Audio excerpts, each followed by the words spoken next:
welcome back to my channel. It's me, Berliana. Di sini aku akan membahas tentang peran pajak di bidang pendidikan dan kesehatan.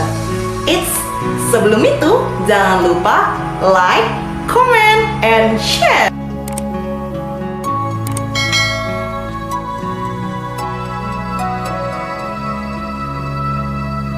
Teman-teman semua, kalian sudah tahu belum sih apa itu pajak?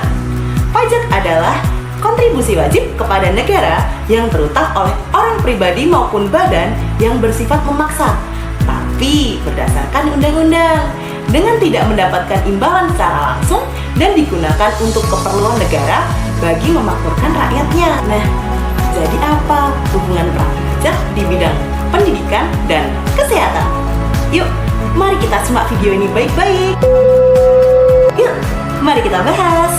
Pajak merupakan cara pemerintah untuk mendapatkan pendapatan yang kemudian dananya dialokasikan untuk kepentingan masyarakat umum melalui pendidikan dan perlindungan kesehatan untuk mendistribusikan kesejahteraan masyarakat. Kontribusi nyata pajak dalam bidang pendidikan. Upaya meningkatkan kualitas sumber daya manusia, Indonesia masih terkendala sejumlah masalah.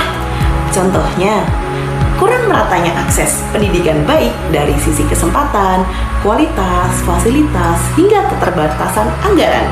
Karena problem tersebut, pemerintah memberikan keringanan pajak terhadap institusi pendidikan. Di samping itu, pemerintah juga membuka peluang bagi organisasi nirbala yang bersedia berinvestasi untuk mengembangkan pendidikan. Timbal baliknya, organisasi nirbala dibebaskan dari pajak penghasilan atau disebut PPh. Namun, dana dari organisasi nirbala sepenuhnya dimanfaatkan untuk membangun sarana dan prasarana. Secara aturan, pemerintah Indonesia memberikan waktu 4 tahun setelah laba diterima oleh organisasi agar ditanamkan kembali di bidang pendidikan. Jika melewati waktu tersebut, laba organisasi belum juga dialokasikan, tarif PPh akan diberlakukan. Selain melalui organisasi nirbala, pemerintah juga mengadakan anggaran pendapatan belanja negara atau disebut APBN. Dana APBN khusus pendidikan juga digunakan untuk pembangunan sarana dan prasarana pendidikan di berbagai daerah.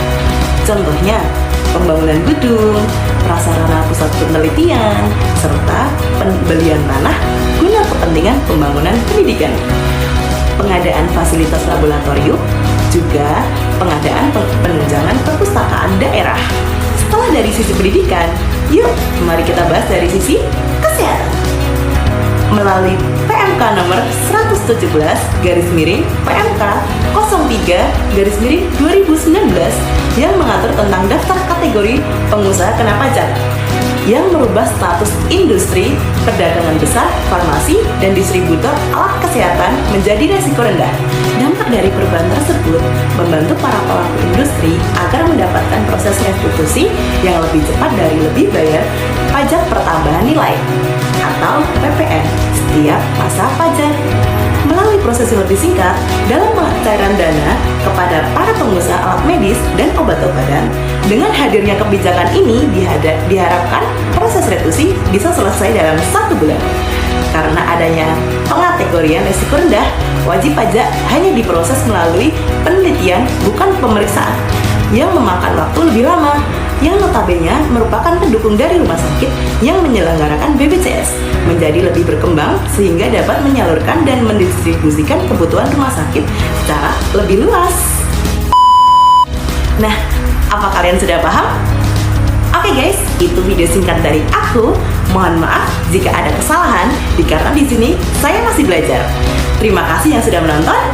Bye bye semua.